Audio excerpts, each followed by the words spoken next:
they were asking a lot of good questions, and then they came back to me and said, I'm sorry, we're really not interested at this time. We don't think tallow would be good for our customers, that they would respond well to that. And I would say a little over a year later, she actually called me and said, we'd love to carry your product in our store. We're ready. But I can understand like the concern, and this being a product that really sells well in person because it is different and unique, and it's something perhaps people are unfamiliar with. And like you said, maybe they're wondering about the smell or the consistency.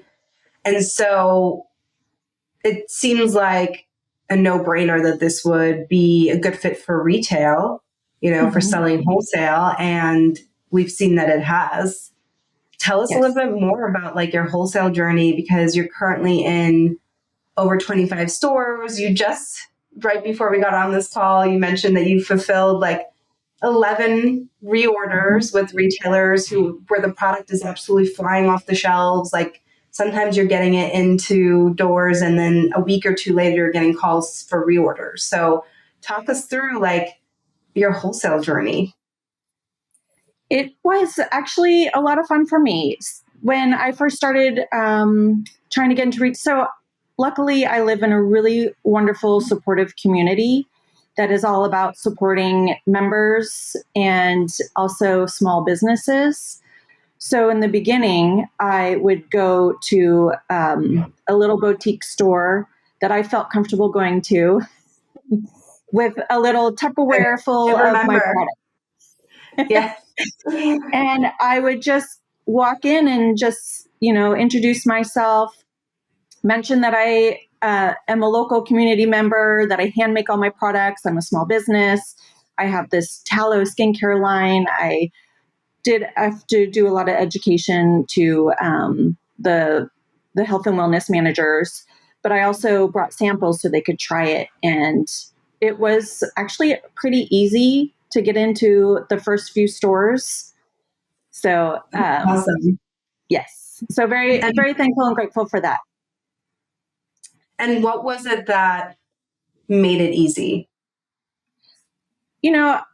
Some stores appreciated the hustle, and also meeting the maker, the founder, and also like hearing my story, hearing my journey, and just learning about the benefits of the product and why and how I got started, and then actually experiencing the product. It was kind of a no-brainer for them. That's how their response was.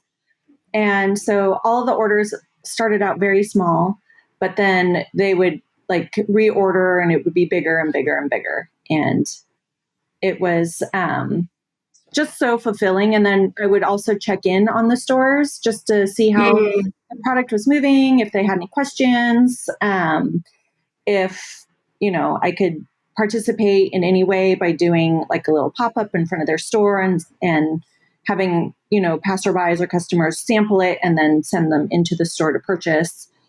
And it just kind of, it grew from there. And then tallow became a more popular ingredient.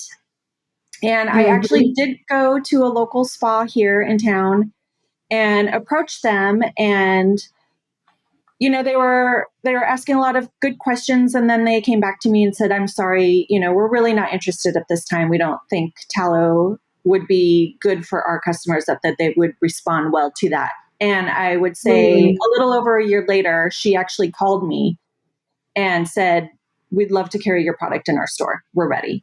And they've had multiple reorders. And anytime I go in and talk to the staff, they always comment like, our customers are so happy that you're here. So that makes me so happy. So walk me through, I know it's one part and it's one piece to be able to get into retailers, right? But it's a whole nother to stay in there to get reorders like you do. I mean, I think we were looking at the numbers we were seeing, a frequency of reorders of like somewhere between 4 and 6 a year. So what does it require in order to sell through with these retailers? And I guess the part two question to that is, how do you continue to sell through and get these reorders? I know you're also partnering with larger sort of multi-store retailers now too. So what is your sell-through strategy? Communication, showing up, calling, doing all the things. One of my biggest things that's so important to me is good customer service. Whether you be a retailer or you just be an individual customer that purchases online or in person. And so I love having those type of relationships. And I think it's really important to checking in, showing up, emailing, and also I love to give samples to the staff so that they can actually feel the product as well. I had one location in particular where I gave all the staff members samples, and they would never have tried it otherwise. And so they loved it so much that they would come in and tell their customers who are looking for a skincare product, saying like, oh my gosh, you have to try this. It feels so good and is so good for you. And that's incredibly helpful.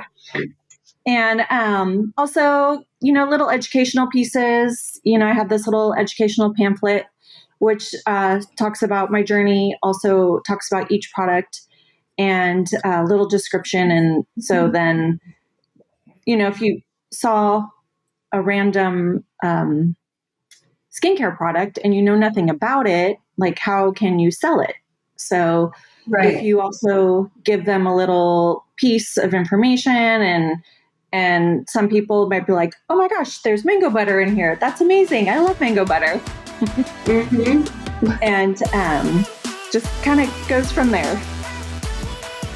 Amazing. So relationships, following up, hustling, and making sure that you have the right information and education, not just for the consumer facing, but also for the team, for the sales staff, for the for the retailer, for the buyers, for everyone that is where the product is touching them, essentially.